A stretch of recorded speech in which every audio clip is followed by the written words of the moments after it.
and people are watching across the world. For them, probably good morning, good night, and good evening.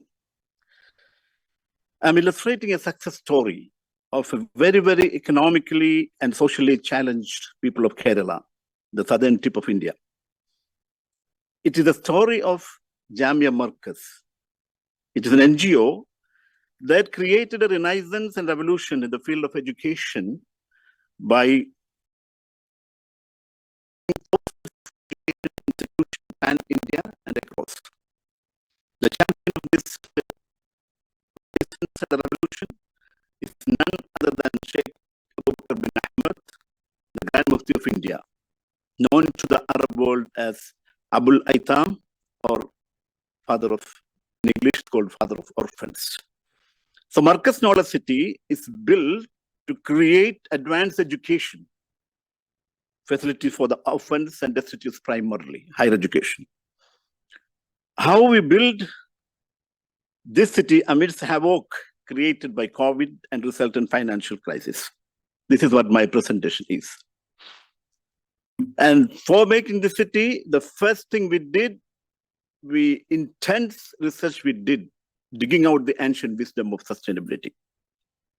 You can see that the city in 2012 in the small slide, and in 23, the span of roughly around 7 to 8 years, a rural area was completely transformed into an urban city complying with the UN SDG without compromising environmental fragility. This is what the city currently is. The city is divided into 6 zones. Primarily, it's an education hub. Then healthcare facilities, the commerce, agriculture, living area, and cultural zone. Education is the key. You can see that 11 institute and 10 languages. We are teaching in 10 different languages. And 10 students from the 10 states are coming and attending class in the Markaz Knowledge City. And we are reaching to 35 countries with various education facilities through our online platform called MEME, which is taking the education, the basic level education to the across the 35 countries, employing almost 2,000 plus tutors, primarily ladies, sitting at the comfort of their house, and they're teaching across the world. And case studies, we digged into the practices developed by the ancient civilization, Indus Valley, Mesopotamian, Babylon. You can see that picture of the Indus Valley civilization, and what we find when we digged into, they had much sophisticated and sustainable system than what we have today. They have the very efficient water management. They harness the earth gravity, no pump, no motors, no electricity, no carbon emission. They have the advanced drainage system, remarkable storage system. The photograph which shows you, it's a water tank built with the natural materials. It stores the water and it allows the air to pass through to do 2 things, to cool the water, plus aeration is required to maintain the quality of the water. And irrigation canal system they took the agriculture into the arid regions, and they ensured food security and urban stability. This is the need of the hour. Food security became the challenge of the world. An effective waste disposal system, and they have the passive cooling and lighting system. Now, we use solar as an intermediate process. They use directly. We don't estimate the destruction we make by we're digging out the material used for making the solar panels and the batteries. Heavy destructions is happening at the environment side. They use directly many of the things. If you look into the Alhambra and all, they harness the solar energy directly. And they use maximum local and natural materials. And in the Knowledge City, we adopted as much as possible the wisdom we learned from the ancient civilization. You see the picture you see here. This is our Alif Global School. The idea is to inculcate the culture of sustainability from the classroom itself. This was made, that 45 degree the bricks is made, and it won't allow the rainwater to pass through, but it allows the light and the air into and ventilation, natural lighting and natural ventilation.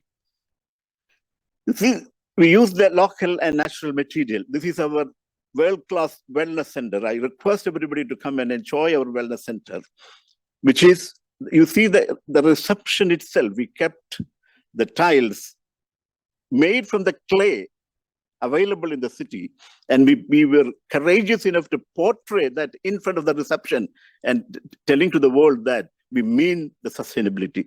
This is locally made materials. And then we designed water storage, and maximum we are using the gravity to maintain the flow. This is our main water storage system, 35 million liters of water, primarily harvesting the rain and from the springs. And the nucleus of the city is what we call it the Jamiul Futuh, other than India's Grand Masjid. And somebody asked me, why it is possible to build such a big mosque in India? We got full support from both the government of India, central government, and from the state of Kerala, government of Kerala. They were very supportive of this project. Then minimize earth cutting, like in the Petra. Petra, they did not move the material from the civilization during the time, Samud civilization, that the Stone Age civilization. They did not move the material from there to other areas. They did not use any transportation. They made their own dwelling place within that mountain itself, the Petra. Similarly, we minimize the earth cutting. Different levels of the building is maintained. From the first floor and the second floor, we can, without removing any piece of the land.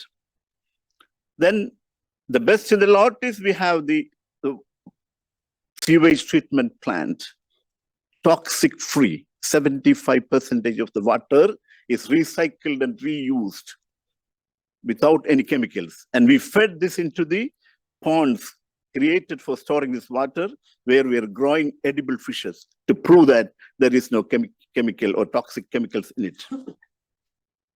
The green space, we were maintaining the green space elaborately. We built the verticals, and then we maximum utilize there's a green area for our food productions, and then trees like bamboo and other things to get enough oxygen to the city. You will be surprised. We took all the ancient civilization and ancient best practices. We did not create the mud houses. Please mind it.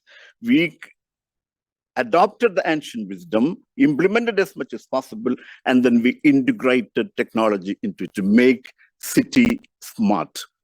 Renewable energy side, we use solar systems, power systems, and we have wind turbines, innovative. This all we engage startup to produce these innovative generating stations. We are almost successful in innovative flywheel turbines, which can promise you around 250 kilowatt without any fuel. And it's working fine. Some fine tuning and vibrations, it's controlled, that can be directly used in the city. And I'm very hopeful by 2030, the city, Markaz city, will be completely reliant on the renewable energy than the conventional energy, carbon emission technologies. Making city smart. The list you can see, I'm not going to elaborate it. The point that I'm going to stress here is all these products that are used for making the city smart is assembled there. We bring the components and we assemble these things there. Idea behind that is, you know that we have around 1,440 apartments, that many number of fridges, washing machines, air conditioners, who will maintain it? So we created Hogger Technology Institute, sort of an home tech institute. We engaged ladies around the city, trained them to make, we need thousands and thousands of LED bulbs. Every 2 years it has to be replaced. We engaged them, we taught them, we empowered them to make the required devices and appliances we need and maintain it. This is not only achieving the sustainability, but also ensuring that the nearby villages are getting empowered, the livelihood they're getting from this. The key to sustainability we have identified, that is education. So Markaz city is primarily for education. And then after studying about the ancient wisdom, integrate the technology, we were not sure are we the right track. We benchmarked our achievements with respect to the best practices. In the water recycling, we exceed the expectations of the world standards. In the energy side, we exceed the expectations of the International Energy Association. And when I came to the Geneva, I first looked at what is the quality of air here. It is 43. In our city, it is 38, better than Geneva. And then we adopted the lead technologies. And as far as the UN urban forestry practice are concerned, we exceed their expectation, green spaces and urban planning. In agriculture, we exceed the guidelines given by FAO, and the International Clean Transport Body tells that EV 60% emission reduction is possible, and we exceed that also. As far as the UN SDG is concerned, we comply with the almost 7 UN SDG in all aspects. We hosted the climate summit, UN SDG 13.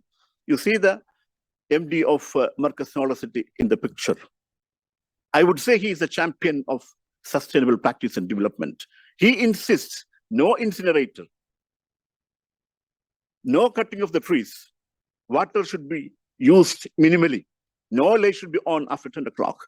So for achieving the sustainability, we need champion. And our MD is a champion of sustainability. His instruction, we strictly followed. The result is we could build a sustainable green smart city. We are the part of ICCN network, and we hosted the 9th General Assembly further to prove to the world that, yes, we mean sustainability. In conclusion, sustainability is deeply rooted in the history. By integrating these time-tested methods with modern technology, we are sure we can build cities that are resilient, efficient, and harmonious with nature.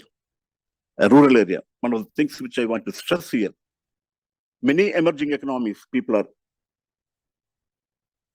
attending the conference. Many are suffering, struggling for the food security. I'm confident that rural area can be really transformed into urban. We can fill the gap between the rural and urban area, and we can achieve SDG 11, sustainable community city and the communities, and we can contribute to the global sustainable development efforts. Therefore, Markaz City, a city created for advanced education for the destitutes and the orphans, promoted by the champion of the Abdul or the father of orphans, standing as a testament to this philosophy, demonstrating that sustainable urban development is not only feasible, but also essential for our future and the generations to come. Thank you. Thank you very much for giving me this opportunity. First of all, I thank WASD team headed by Dr. Salam. Marvelous job people bringing all the people across the world focusing on the sustainability. And my team, sitting and watching, they supported for making the city successful. And my family, they're eagerly watching my presentation with goosebumps, what's going to happen. And I'm very thankful to them. And thank you all giving me this opportunity. Thank you very much. Thank you, Doctor, for this timing presentation. Very informative session linked with the cultural context here as well. So we will move now to our fourth speaker, Dr. Olivia Joseph. Dr. Olivia will talk about how to improve health and well-being in line with SDG 2030 in sub-Saharan Africa. Dr. Olivia, whenever you are ready, please make a start. And thank you so much.